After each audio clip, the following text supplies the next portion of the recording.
Hi, ladies. Welcome back to Ladies Bible Study. My name is Starr, and this is the Ladies Bible Study for New Hope Baptist Church. And I'm glad you've joined with me today. We've been having a good study here, going through these lessons called Holy Women. And I hope you'll forgive the lighting. The weather here today is so strange. We're just so much uncertainty. There's like a lot of storm warnings and mostly a high wind advisory, and so it's been super sunny all day today, and as soon as I started recording the sun went behind a cloud, so it was very light and now it's shady. So we hope you'll forgive me for that, but I feel like the sun's popping back out and there it comes. And that's Missouri. Very, very windy today, and this isn't even the worst of it. We're supposed to get the worst of it tonight, so that should be exciting. I feel like Dorothy on The Wizard of Oz. But today we're starting lesson 5 in our studies, Holy Women, and I titled it Troubles, Trials, and Tests because the bulk of the lesson has to do with testing. And I had to stop studying because we literally could just talk about this for hours. Testing in my life, testing in your life, testing in the lives of people that you know, testing in the lives of people in the Bible. So much to learn about troubles and trials and tests. And we had some verses here in the beginning of the lesson talking about the fear of the Lord. And we know that every nation stumbles and falls when its people lose a proper reverence for God. It just happens. We see it in the Bible, in history. It just happens. It was a cycle with the people just over and over and over. And while he condescends to redeem fallen man, we should never fail to own him as the high and lofty one. So we need to remember to keep him in his rightful place. Give him first place. And so some scriptures for us to read about the fear of the Lord. The first one was Psalm chapter 31, verse 19. And that says, "Oh, how great is thy goodness, which thou hast laid up for them that fear thee, which thou hast wrought for them that trust in thee before the sons of men." So some real benefits come from learning to fear the Lord. Psalm 111 verse 10 says, "The fear of the Lord is the beginning of wisdom, a good understanding of all they that do his commandments, his praise endureth forever." Then Psalm 112 verse 1 says, "Praise ye the Lord, blessed is the man that feareth the Lord, that delighteth greatly in his commandments." And then Psalm 147:11, "The Lord taketh pleasure in them that fear him, in those that hope in his mercy." Proverbs 8:13, "The fear of the Lord is to hate evil, pride and arrogancy, and the evil way, and the froward mouth do I hate." And so your instructions there were to write a paragraph about the fear of the Lord, or your basic understanding about the fear of the Lord. And we've talked about this before, but the fear of the Lord, simply put, is a hatred of evil coupled with a reverential respect for God and his word. We hate what he hates, we love what he loves. And in doing so, we become very Christ-like minded, and we learn to operate with the mind of Christ. And last week, we studied the life of Hannah. And I had a few of you ladies that responded to that lesson there by way of text and things like that. And so we studied about the life of Hannah, and it was hard to concentrate on just her life. There were so many rabbit trails we could have taken, but the lesson probably would have gone several weeks. But it was hard to just concentrate on just Hannah. There's a lot there in 1st and 2nd Samuel to study out. And there really isn't a whole lot more that we can know about the life of Hannah. We only see her mentioned there in that passage in 1 Samuel 1 and 2, but there is a lot to study about the life of Samuel. And it was hard not to go into all of that, but the lesson was on Hannah, so I tried to hold myself back. But some of the things that we didn't discuss was Hannah's name. Hannah's name means grace. I have a daughter named Hannah, and I know that the meaning of her name is grace. And then Samuel's name means heard of God, because we know Hannah asked God for a man-child, and God heard and answered that prayer and gave her Samuel. And we know she weaned him. She took time to wean him, and then that's when she took him to the temple and left him with Eli. And probably he was only about 3 years old when that happened. there may be differences of opinion in that. It's not a bone of contention or anything like that, but I feel like he was probably only about 3. And I cannot, I just, as a mama that's had children, that's raised little ones, and I have little grandbabies, I cannot fathom, and I know it was a vow she made to the Lord, but to take your 3-year-old and leave him at the temple, I can't. Her heart must have been just breaking. I can't imagine it. But in 1 Samuel 1, verses 26 through 28, she says, "And she said, O my Lord, as thy soul liveth, my Lord, I am the woman that stood by thee here praying unto the Lord. For this child I prayed, and the Lord hath given me my petition which I asked of him. Therefore also I have lent him to the Lord. As long as he liveth, he shall be lent to the Lord." And he worshiped the Lord there. So that was what she said to Eli there as she left Samuel with him. And then we read in chapter 2, verses 1 through 10, her song of thanksgiving to the Lord. And I don't know about you mamas, and I said this on my ladies group with my church ladies. I don't know about all of you mamas, but waiting all of that time to have a baby, all of the things that she endured through that time, and then after you were blessed with that baby, taking him to the temple and leaving him at the cherub age of 3, I just can't even imagine how Hannah's heart must have felt as they rode away, seeing that sweet little boy wave bye-bye to her, probably not fully understanding what happened there, But how many of you have a 3-year-old? Just think of it. I don't know. I don't know if I would have it in me to sing at a time like that, but Hannah did. She was a special kind of woman, and she was used by God for a wonderful purpose, simply because she surrendered to the Lord and she made herself available. Can you just imagine God bending down his omnipotent ear to her prayer? Here she's pouring out her heart to him, and I can just imagine God saying, "I hear you, Hannah. I hear you. I see you, and I'm going to take you up on that offer." And boy, you can read all through 1 Samuel how God used Samuel's life. What a joy that must have been to Hannah's heart to see God use her son like that. This week, we're going to take a little bit closer look at troubles and trials and their purpose in our life. And in 1 Peter chapter 5, verses 10 and 11, it says, "But the God of all grace, who hath called us unto his eternal glory by Christ Jesus, after that ye have suffered a while, make you perfect, establish, strengthen, settle you." So we see some things there that happen after a trial. We see some things that take place in our life after we've suffered a little while. He perfects us in some areas. He establishes us, he strengthens us, and he settles us.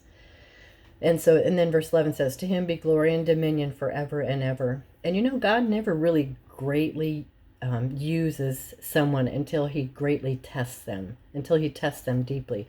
That's when he really uses someone, is after they've been deeply tested. And I think sometimes we get the feeling that we should somehow be magically exempt from these troubles and trials because we're serving the Lord. But the exact opposite is true. If we're faithfully serving the Lord, James says to count it all joy when you fall into diverse temptations. And I think we mentioned that last week. Not if, but when, because it's going to happen. Remember what I said last week? We've either just come out of a trial, we're in one right now, or we're fixing to head into one, because it's not one and done. Each trial serves to strengthen us in another area. And so why would you want to count it all joy when you fall into diverse temptations? Why would you want to be happy about that? Honestly. Well, it's because God has seen something in you that he feels is worth being tested and strengthened. He's seen something in you. And he has a greater task ahead for you to accomplish. But you need sharpened in some areas. Boy, I know I do. Constantly. I need God to help me. And I often think of Moses.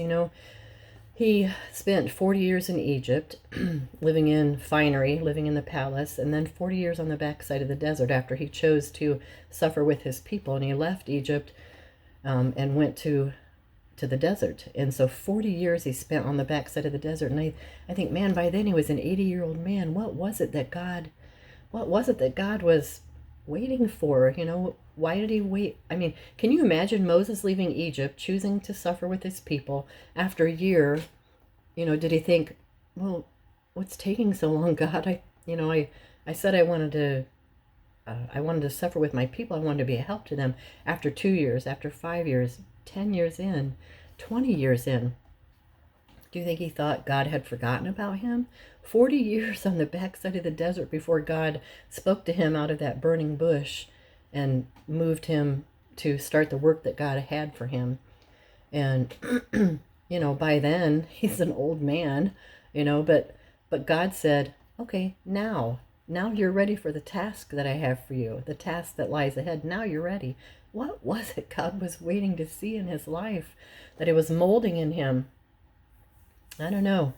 But God's timing is not our timing. I know that. Our ways are not his ways, and his ways are much higher than ours. But I don't know about you, but nothing that I've ever rushed turns out good. I think immediately of like, I mean, you can't rush raising babies. You can't. It takes a lot of time, doesn't it? Um, Rushing any kind of baked good, because you're in a hurry, you got to get somewhere. It never turns out good. Rushing any kind of dinner prep, the food usually turns out nasty and hardly worth eating. But nothing that's rushed ever turns out good, honestly. But when testing and trials come into our life, rather than resenting them, we should really do our best to try to welcome them and be thankful for them and what we can learn in them, because we can learn a lot in our trials. We really can. And I don't mean that in a cavalier way. In a cavalier way, when something heavy comes into my life, I'm not clapping my hands. Oh yay! Another trial. What do you do? I don't get giddy over a trial. I'm not, weird. Well, some would say I am.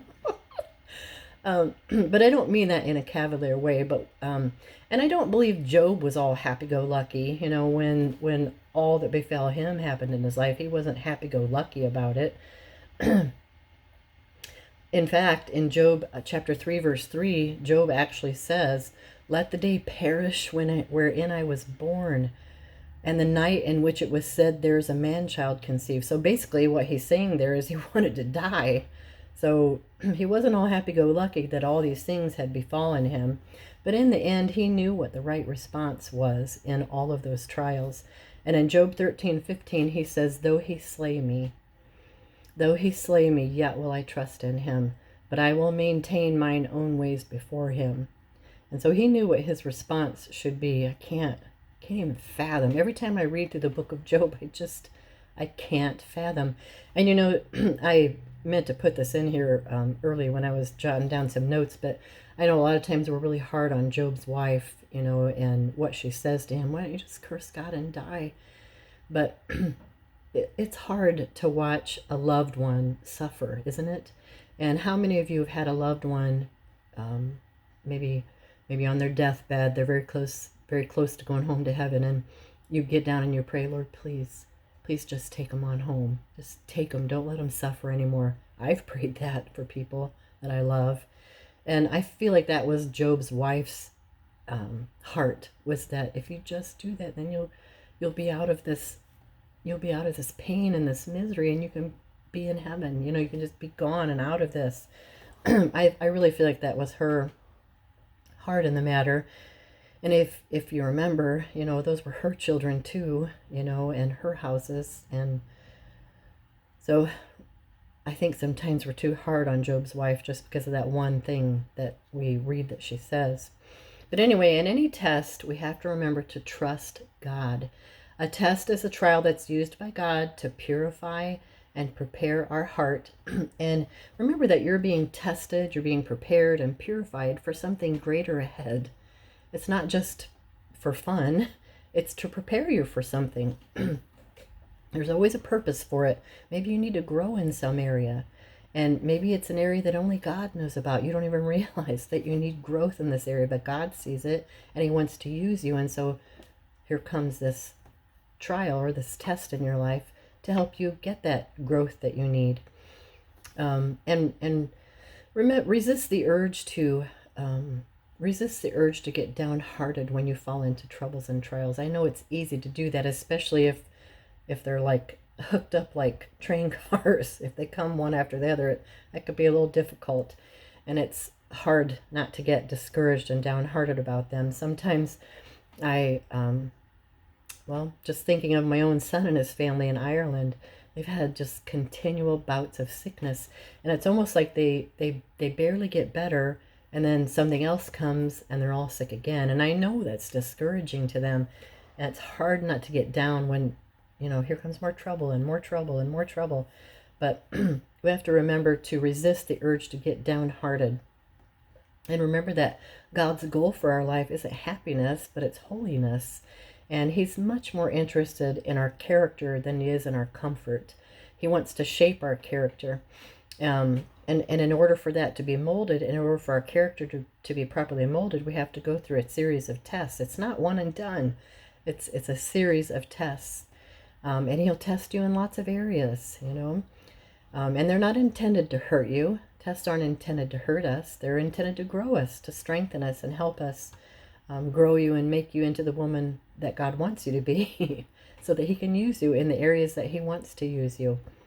So be encouraged that He's growing you, because God has a purpose in everything that happens in our life.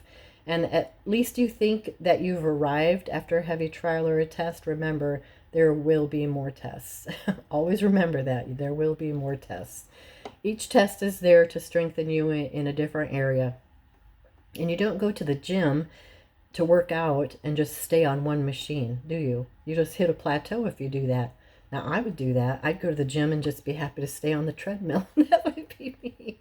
But anybody that's there for the real purpose of strengthening their muscles is going to move to another machine that tests their muscles in a greater way. That's just what you do. You want to strengthen your muscles, so you move to something that tests them greater.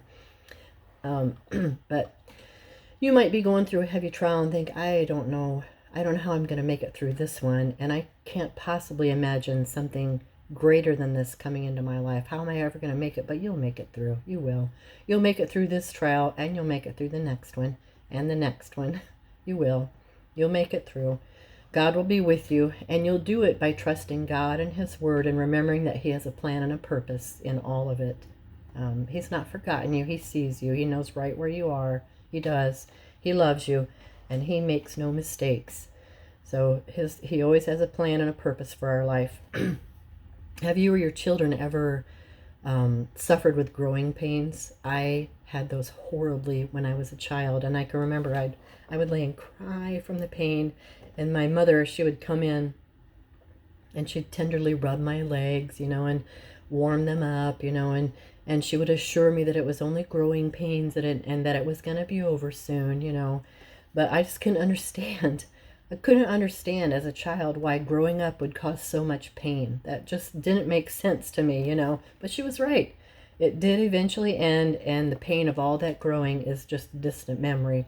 But I know it was for a purpose. It was for me to grow. Let's think about some men and women in the Bible who endured great trials of affliction. And I don't think this was in your lesson, but it was just something that as I was studying through the lesson, I thought, let's look at some people in the Bible that went through great trials of affliction. There's a lot. I only named a few.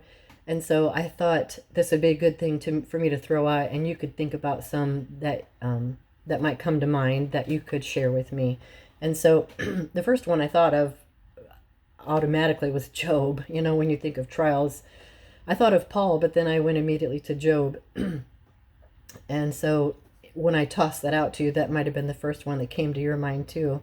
He wrote in Job 1, "Naked came I out of my mother's womb, and naked shall I return thither. The Lord gave, and the Lord hath taken away. Blessed be the name of the Lord." Job lost everything: his children, his cattle, his houses, his riches. Everything was gone in a day. I can't even fathom. Just gone. And on top of all that, his friends that came to visit with him, all they did was accuse him of being in sin, and then his wife coming and saying, "Why don't you just curse God and die, Job? Can't get much worse," And so he had all of that piled on top of his great grief and his great loss. But in the midst of all that, Job never gave up. He continued to trust God. And another one I thought of was Joseph. I love that story. I love the story of Joseph. At the end of his life, Joseph said to his brothers who had mistreated him so horribly, he said in Genesis chapter 50, verse 20, "But as for you, you thought evil against me, but God meant it unto good, to bring to pass as it is this day to save much people alive." And there really is a lot to read about the life of Joseph. And even though going through great trials of affliction, he continued to trust in the promises of God, and he knew that God had a plan. He did, and we would help ourselves if we would remember that when we're in trials. But he knew that God had a plan, and so he endured all those difficulties because of his faith in God's word. Then another one I thought of was David, and in the last two verses of Psalm 27, he wrote, "I had fainted unless I had believed to see the goodness of the Lord in the land of the living. Wait on the Lord, be of good courage, and he shall strengthen thine heart. Wait, I say, on the Lord." I love that verse. You've probably had times in your life when you've felt like fainting, like not physically fainting, but, growing weary and dropping out of the race. I had fainted unless I had believed to see the goodness of the Lord in the land of the living. That's keeping a right focus, remembering who God is. And so David acknowledged some of his trials and tribulations and enemies that he had encountered in his life, but he concluded that God is faithful and that he's good. And we would do well to remind ourselves of that. He saw the good hand of God throughout his own life, and the beloved King David was not loved by everyone. And that's a hard one sometimes, isn't it? To think that somebody might be displeased with you. But he knew that he wasn't loved by everyone. He endured trials from leadership over him and from followers behind him. He endured trials from both sides, and even from his own household. Yet he chose to see the hand of God in everything that took place in his life. Good example for us. And then let's look at a lady in the Bible, Naomi. How about Naomi? This lady followed her husband to a foreign land and lost everything. She lost everything that was dear to her husband, her sons. She had nothing left, really. Everything that she held dear was all gone. And so after the death of her husband and her sons, she returned back to Bethlehem, Judah, where she was from. And she was so discouraged and so downhearted over all of her loss that she told her friends, "Don't call me Naomi, call me Mara." Mara means bitter. And nowhere else do you ever see her referred to by that name, just there in that passage. Because, God had restored her hope. He restored her happiness and her pleasantness in the end. And she and Ruth, her daughter-in-law that followed her from the country of Moab, followed her back to her home. They had a wonderful relationship because of God's goodness. And Naomi experienced trials, but she emerged victorious through them under the hand of God. How about your list? I'd love to see who the Lord brings to mind as you've read your Bible. There were plenty that weren't on my list. So take some time and share those with me. The second thing, and I kind of went back and forth with number 2 here. It says, next to the following life situations, write a P if you've battled this in the past, and then write a C if you're battling it currently. And then for those in the past, how did God grant you the victory? So I just kind of said a little bit of, I was going to just say these are personal, you answer them on your own, but I'm just going to throw out a few verses to you for each of these things. And yes, I've battled probably most of them at my age by now. But God is faithful, and he always helps no matter what's going on in your life. And so the first one was age. I mean, come on. I'll be 60 in June. Yes, I've battled age. But fighting against the aging process is futile. I mean, even Job, he said, "My days are swifter than a weaver's shuttle," meaning they just fly by. Especially when you get to this age, your children are raised, they're raising children of their own.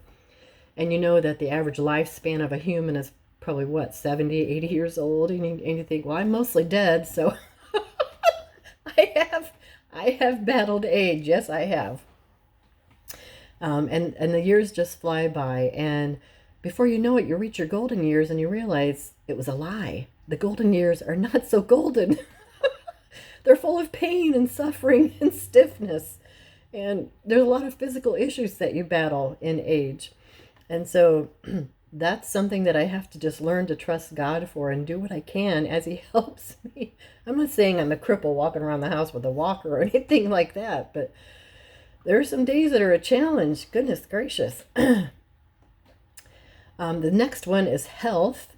And, we can do all the right things, can't we? We can take our vitamins, we can eat our vegetables, we can run our marathons, do our workouts in the gym, and still battle failing health. How is that possible, But our times are in His hands, and Paul reminds us that my strength is made perfect in weakness. So if you're battling something health-wise, just give it to God and remember that He's there with you and He will help you. He'll be your strength. Physical appearance is kind of a comical one. We do all we can to keep this outer man in tip-top shape, don't we? We dress it nice, we brush our hair and we straighten it or curl it or braid it or whatever you want to do with your hair. Color it all, all different shades. And we keep Maybelline and CoverGirl and Miss Clairol all in business, because we like to take care of this outer man. We buy new clothes for it, jewelry. We're pretty good to our outer man. But what really matters to God is our inner man. And so don't get so hung up on that outer man. And I know I talked in the foundational lessons of the virtuous woman that you should take care of the outer, and you should.